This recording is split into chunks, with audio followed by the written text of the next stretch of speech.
everybody, Unqualified Gamer here, and today we're going to be reviewing chapter 1014 of One Piece, subtitle The Ham.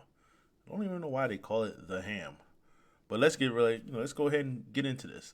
So, starting with the cover art, you have Law, which is another requested cover art. I love these things because you never know what you're going to get, each week when the chapter comes out.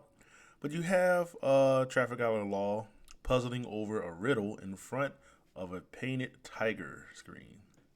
And you can see on the bottom it says capture the tiger on the screen, and you had the tiger jumping out of the screen, right behind Law. I think might be, I think it might be some type of Japanese motif, a play on that, but I'm not entirely sure. If y'all do know, just let me know in the comment section below. So, starting off this chapter, it continues where it left off with Luffy falling from the floating island where he's fighting Kaido.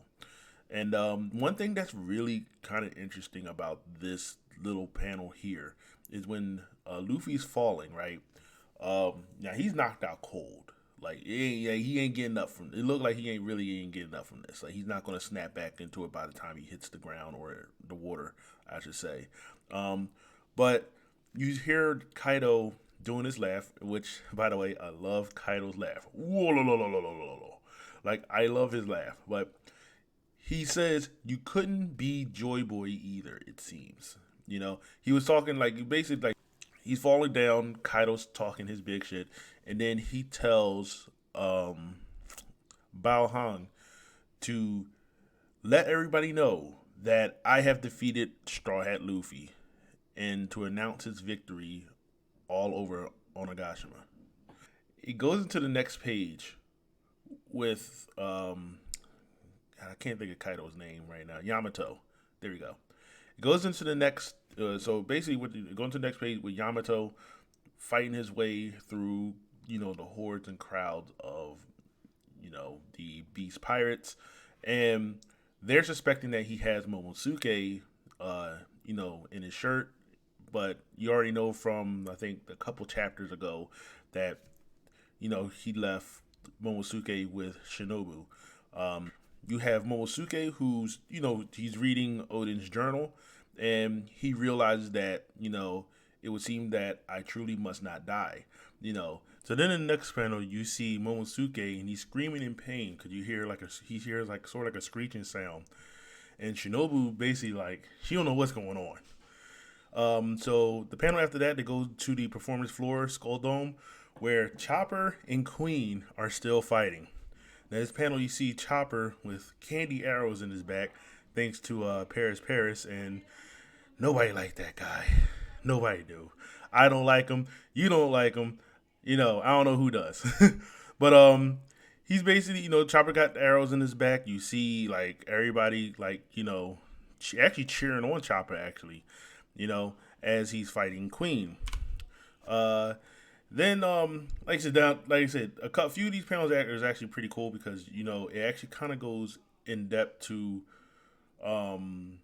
what Caesar Clown was basically telling Chopper. So it seemed like Chopper is about to get a nice little upgrade because it starts off with Chopper. He's wheezing, and he's just like, man, no matter how much I do to him, man, it seems nothing's hurting Queen.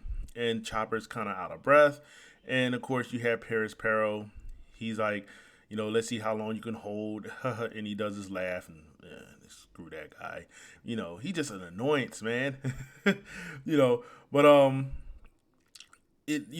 that time, though, you see Chopper kind of does a little flashback with a conversation between him and Caesar Clown about Caesar Clown mentioning that the Rumble Balls is basically sloppy work, and that Caesar Clown can make a better Rumble Ball that can keep his monster's transformation to at least 30 minutes instead of the I think it's 9 minutes. I think it's 10 minutes, something like that he can hold this form. But it's there's dire consequences behind Caesar's clown medicine that lasts longer. But he basically like, listen, like, it's high risk, high rewards kind of thing. Sure, you can take the risk. You're not a coward, are you? With that flashback with Caesar Clown telling Chopper that, you see Queen about to blast Chopper with the black coffee beam. That's right, the black coffee beam shoots it. Chopper like dodges it, and at that same moment, Paris Perro readies his arrows to basically shoot another round of arrows. Bohang, and she hops on the panel and she lets everybody know what's the situation at hand. She announces that Luffy has fell upon Kaido, you know, and with that being said, Chopper gets caught off guard and Queen launches out and actually bites him. Then you see the reaction of all the Straw Hat crew about the announcement. Now you see, you see Marco, you see Frankie, and Frankie's like, well, like, who are you kidding? Like, with the angry, like, who are you kidding? Like, um, you have oh my god, I can't think of his name. I can't think of his name. But you have Jinbei fighting. You see Luffy in the water. He's like drowning. Everybody is in shock. And then of course, with Kaido's messages, of course, talking about, listen, your captain has been put down. If you surrender to me, your life will be spared. And within that moment, you see within that moment, like, you had the panel with Robin, and Robin really don't say much when shit like that happens. She kind of just looks and like, okay, keep believing that, dog, But I love the reaction of both Sanji and Zoro, and they both said screw that at the same time when they hear that. Like, bitch, please. Like, and at the same time, Big Mom, while she's fighting Kid, she's all, she does her laugh. Mama, mama, mama, mama, mama. Did you hear that? Talking to Kid, and Kid is like I care what happened to that idiot. So I like following that. Oh my god. So following that, you go to the passage to the first floor crawl space. So that's where Momosuke is. And Kinemon and Kiku have arrived there. And of course, right under those steps, one of the I'm sorry, I'm gonna say it right here. He is one of the worst characters. He's on my shit list, man. You have this dude. Oh god, I can't stand Kanjuro. Kanjuro standing at the bottom of the steps with the biggest smirk on his face and everything. Shinobu noticed the frog, Bohang's frog, so she knows that, oh crap, like the message going across, they can hear everything, and they pretty much say that we can't stay here for that long because that frog gonna know where we at. So, oh god, I can't stand this guy. Kanjuro turns around. He does the whole Oda thing, like he transforms himself into Oda. And he goes, hey, Momosuke, I'm so glad to see you again. And it's just like, yo, this nigga did not just do this yet again. But you gotta remember, the only people that actually saw this was Kiku, Kinemon, a couple other people who saw it, but Shinobu and Momosuke was not there when he done that. So you see Shinobu, she's like got tears in her eyes. She's like, whoa, it can't be. Kiku with the meanest grill in her face, she sits there, is like, not again. And then you have Momosuke like just as happy to see his father, like, oh my god, father, But Kiku rushes out, says it's not him. You have Kinemon who covers Momosuke's eyes, saying, hold up, I gotta cover. He's like, no, you must not watch this. And that right there, those little small things is really important because, like I said, you can't, like I said, you still only gotta understand, Momosuke is still a kid, and it's kind of hard to explain that this is not your father. That is Kanjuro, and he's playing a trick on you. But like I said, it's not enough time for him to explain that, so he just, look, cover your eyes. You don't want to see what's going to happen next, kind of thing. So Kiku's running forward, and it's crazy how Kanjuro still keeps up the act as she's charging him. Like she's like, not once, like Kiku's like yelling at him, not once but twice. You show us the mocking lies. And he just sit there. He's like, "What do you mean, Kiku? Why are you so angry? It's me." And it's just like, this dude is so like he's so out there, man. Like just you just want to just punch him right in his face, man. How like just spit in the face of like, oh my god, he just spits in the face of everybody, man. This dude is like out there. And Kiku, she's like, after what you did to Ashura, and she remembers what he's saying, like, I don't blame you for going soft. He was our friend. And in that little split moment, it's like Kanjuro just say, stop, Kiku. What are you doing? In Odin's voice, he does this in Odin's voice. She's like, don't use his body to call one's name, Kanjuro. She even says that. She even says she calls him by Kanjuro. She does not recognize him as Odin, like of course. And then he still keeps up the act. Is this some kind of joke, Kiku? I am the man who took you and Aizo in. And it's just like she flashes back and she said, you don't have parents. Like she flashes back to that moment when she first met Odin. She falters her swing. Like she's about to lift up and swing, but she falters it. She actually hesitates.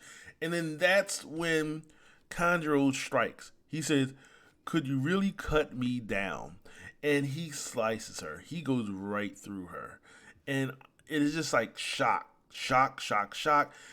She says, I cannot. Master Ken, this one cannot do it.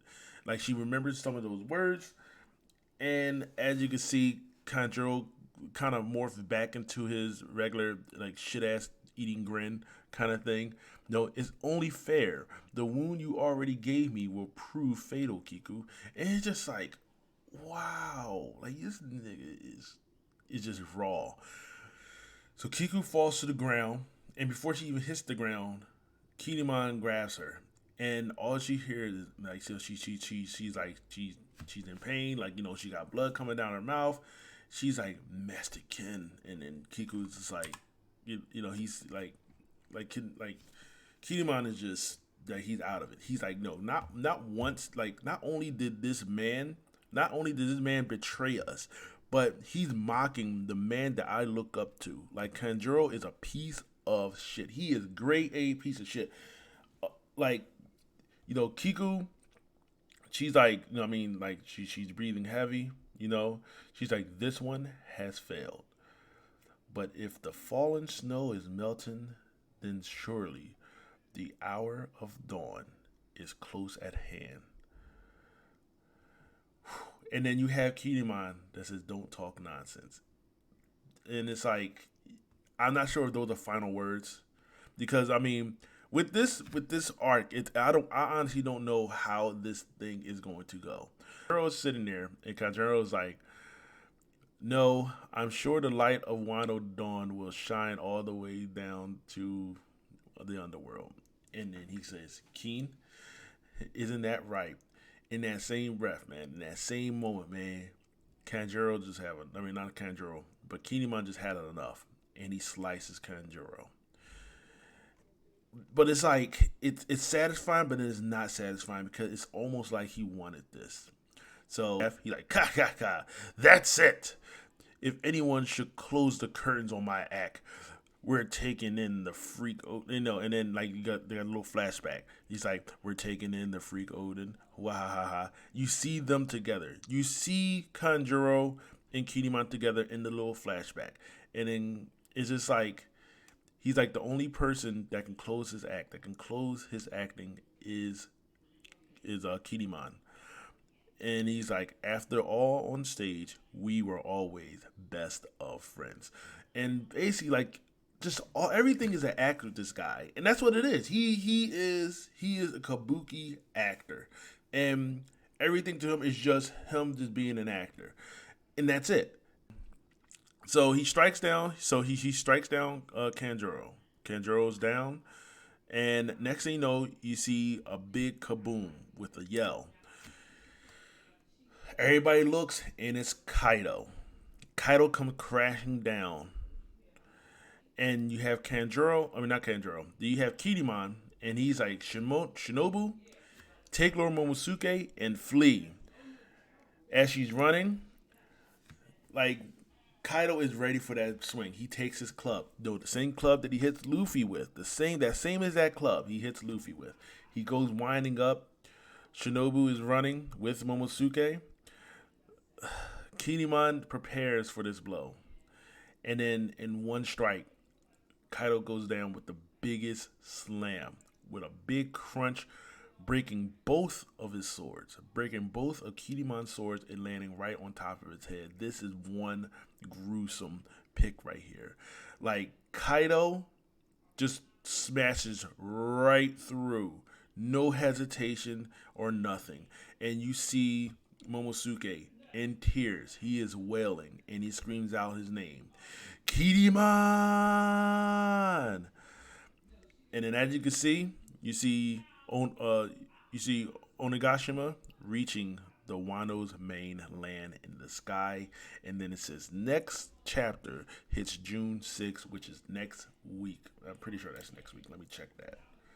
No. Oh yeah, that's next week. That is next week. Yeah.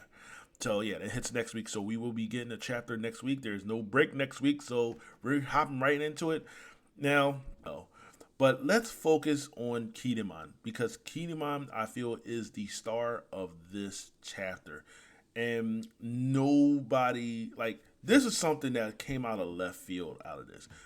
Like, especially when you see Kanjuro, who played that dirty trick yet again. Like, and I will say this with my whole heart involved in this.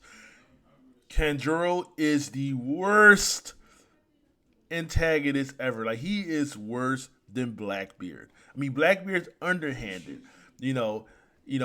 Akinu, even him, like, like, say he is like one of the most hated characters in One Piece, because he was the one who killed Ace.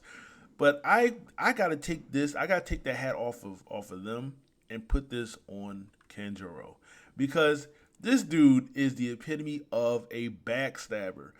Like, he has no truth whatsoever to him at all. And after being around, like I said, I understand he had beef with Odin. Like, it's one of those long grudges that he had something to do with family, basically. So having that type of hate, I can understand. But you hung around with this man for years, might I add. And yes, I know you have a job you have to do. And like I said, I have to say, he's probably one of the best spies you can actually probably hire, because for somebody who's stuck with somebody for that long with that great of an attitude and not get swayed by it at all, like, watching so if you actually go back and watch the anime, I know 2 weeks ago they did the whole the death of Odin, and when watching that scene and you see Kanjuro just running towards the pot along with everybody else willing to risk their lives for Odin, and you see him running along with them, it's like, you will never think that somebody who is that dedicated to their work would even fathom that. He was willing to die and risk all of his biscuits just cause. And that's, like I said, I mean, I have to admire it is the dedication of him, but at the same time, he is a true bona fide piece of shit. Like, you cannot tell me that he is not one, because he is definitely one. And the fact that he did it twice, not once but twice, changing the Odin and try to trick people. And then it's like, it's really heartbreaking to see Kiku, who's just like that. It's just certain key words. I'm the man who took you and Aizo in. When Kanjuro said that in Odin's voice, in Odin's face, that made her falter. Just certain words. She knew that wasn't Odin, but just certain key words and certain looks, it just kind of it made you falter. And that's, like I said, it shows the human in her. But it's heartbreaking, because it's like, you take such a such a traumatic moment in their lives and just use that against them as their own weapon. And he just stabs her. And out of a fit of rage, Kinemon, he finally gets his hit, but it's not as satisfying, because it's like, this is what I wanted you to do. It's like you don't want to do. It's crazy how you don't want to do something unless somebody else don't want you to do it. Like that's how it really boils down. I may have said that wrong. Let me go ahead and repeat that again. You don't want to do something when somebody wants you to do it. And it's sort of like, if somebody killed somebody that you love, and then you go to them and you're about to kill them, and they said, go ahead and do it. I have nothing else to live for. You're doing me a favor. And it's like, if I do kill you, I'm getting you what you want, but then if I don't kill you, then you're alive. But which one is worse? And they're not giving you an option. There really is no option. There really is no good way. Either case that you put it, there's nothing that's going to get anything back from that. So that's nothing but just pain and sorrow, and the ball is always going to be in Kanjuro's court. And he is, oh my God, he is the fucking worst. He is the worst for doing that. And not to mention, you have, he makes everything into an act, and that's what really gets me right here. He makes everything into an act. He's literally like, yo, like, if anyone should close the curtains on my act, it ought to be you. And he talking, and it's like in that same breath, you see Kinemon remembering both of their antics together when they was young, how much they was close together. And then he sits there and says, after all, on stage, we were always best of friends. And then it's just like, wow, like, and he falls to the ground, and it's like, this is not a triumphant win for Kinemon. It is not a triumph. He gets nothing out of this, but just pain and suffering. But then, like I said, and then Kaido just drops down he just drops down. He drops down and crushes Kinemon. Now, like I said, it leaves off with the notion on who have died, because somebody died, and I'll be very surprised they put two people deaths on there. Okay, in this one setting, like I said. I'm a little iffy if Kiku dies, because that type of wound, you see in a lot of characters in One Piece take that wound and they live through it and they're fine, And Kiku is a very, she's a strong character, so it's like, I'm pretty sure she can survive that. Kinemon though, that blow from Kaido, that is hard to say if he survives that. I mean, but I honestly don't think Kinemon survived this. And this is going to be really sad if they have Kinemon die right here, because he's been a fun person. Like, you could say he was there since the beginning of the New World. You could pretty much say that. Like, he's been a part of the One Piece world. According to the story, it's not that long of a time, but for us readers, like, we're talking maybe close to 10 years, maybe 9 years of seeing Kinemon in the manga, in the animated series, ever since they landed on Punk Hazard when they found his bottom half on the dragon. Like, it's amazing how you have a character like that who I thought nothing of at the beginning, but then seeing him with them throughout the adventure, and then going through Dressrosa, going through the land of Zou, and then finally they're reaching their homeland of Wano, and it's just like, he might be gone. He might be dead. And that's going to be very sad to see. But let me know what you guys think of this chapter. Chapter 1014. I honestly loved this chapter. This chapter had me going through an emotional roller coaster here. And I have to say that I need more. The be fact, just before I end this video and before I sign off here, I want to say that if this chapter like, I thought last week chapter's cliffhanger, because it wasn't last week chapter, the week, because they had a break last week. If they ended this chapter with this right here, I would be sick. I would be sick. I definitely would. There's a lot of times I might complain about a chapter ending when they have a break next week, leaving us on a cliffhanger. But Luffy falling from Onigashima, that's not as bad as this one right here. Seeing Kinemon, like, you see the downfall of everything that's happening, and then they go break next week. But nah, that's not the case. We have a chapter next week, June 6th, so be ready. We'll be ready for chapter 1015 and see what happens next in the land of Wano and the land of One Piece. So with that being said, thank you guys for sticking around and watching for me ramble for a few minutes about, this. And make sure to rate, comment, and subscribe. And I will see y'all in the next video. Until then, peace out.